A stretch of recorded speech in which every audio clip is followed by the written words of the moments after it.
Hello modelers, it's me again. I want to do a bit more work on the Hawker Fury that I'm working on. This is the Dennis Bryant Hawker Fury Mark 1.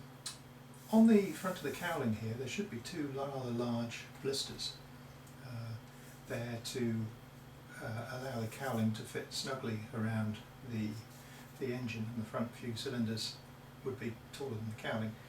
So to make the blisters I'm going to use lithoplate. Now because the bulge is quite great, I'm going to have to use quite a thick lithoplate, okay, so the thickest one I've got. Alright, so this short video, hopefully short, is going to show you how I work lithoplate.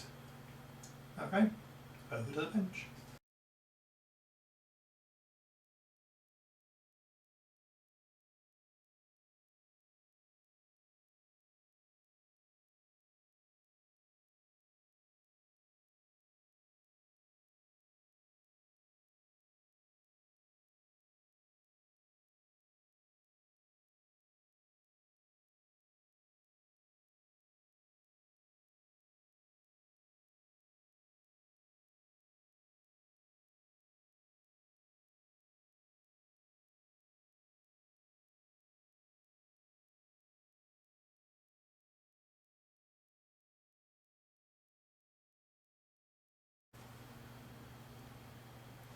Before we get going, I'll have a quick go through what we're going to use to form this lithoplate.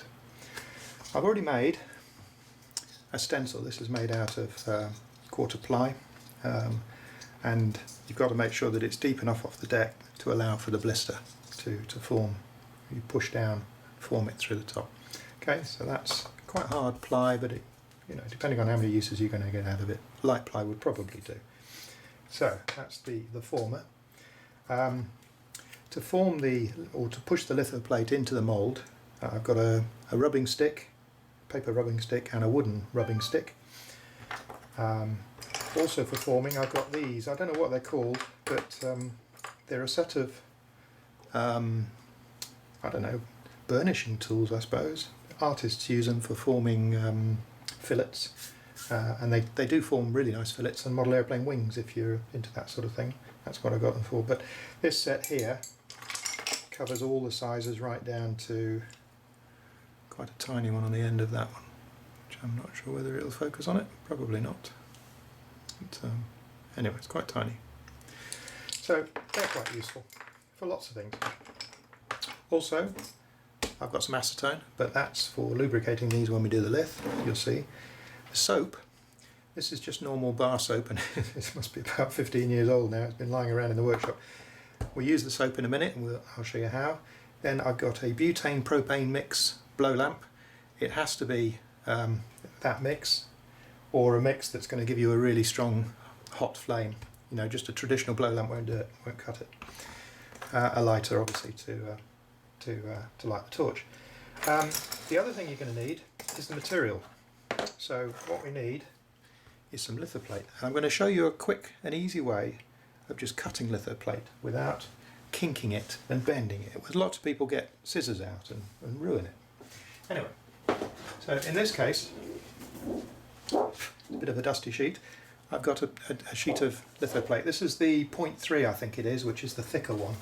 I seem to get it in two sizes, and this is the slightly thicker one. The size of piece we need, in fact that's perfect. We get a bit off the end of there. So hopefully that's zoomed in enough for you to be able to see what we're doing. Right, so you need a steel rule, and you need a scalpel blade that's fairly sharp, it's a pointed scalpel blade, not a rounded blade. Okay, pointed one. Dip the blade in the acetone just to lubricate it. Mark your where you want to cut. One score, that's all you do. I'm going to close the acetone. It whiffs, and when we light the blow lamp it's kind of a bit dangerous. So all we've done is put a light score in the lithoplate. Okay, so all you do, hold it down. You could do it with the ruler along the line, but holding it down with your fingers will work too. And then get under the edge and just tease it up like that. It wants to try and fold. and then tease it back, and then up again, and there you have it. Okay. The next stage is to anneal the aluminium. Okay, and the way we do this is we simply rub. I only want to anneal the middle of this, so I just rub some soap onto the, it doesn't matter which side, but that's going to be my finished side, so I'm going to do all the soap marking on this side. Then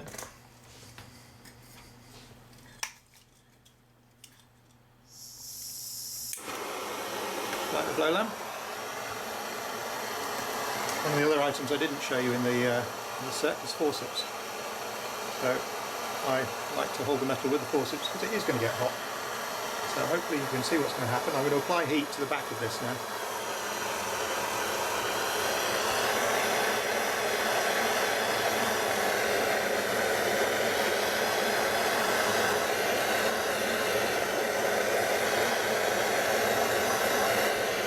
What you're looking for is for the soap to turn brown.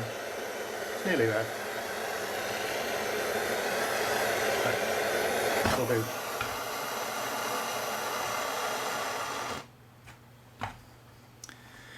Then please remember, it's got to cool down because it is still quite hot. Okay, hopefully you can see what's happening here. Simply place the litho plate over the area that you want to form. Now, initially I'm going to use a fairly large forming tool. A little bit of acetone. You can't see it, but I'm just dipping in the acetone. Okay, and you hold the litho plate still and just rub.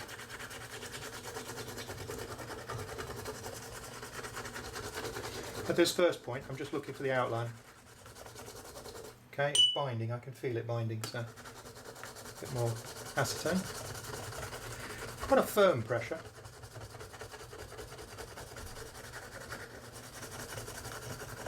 You can see the shape forming now.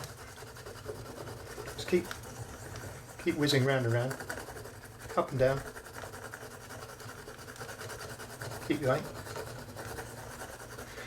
You'll feel it moving and stretching, which is what you want, obviously.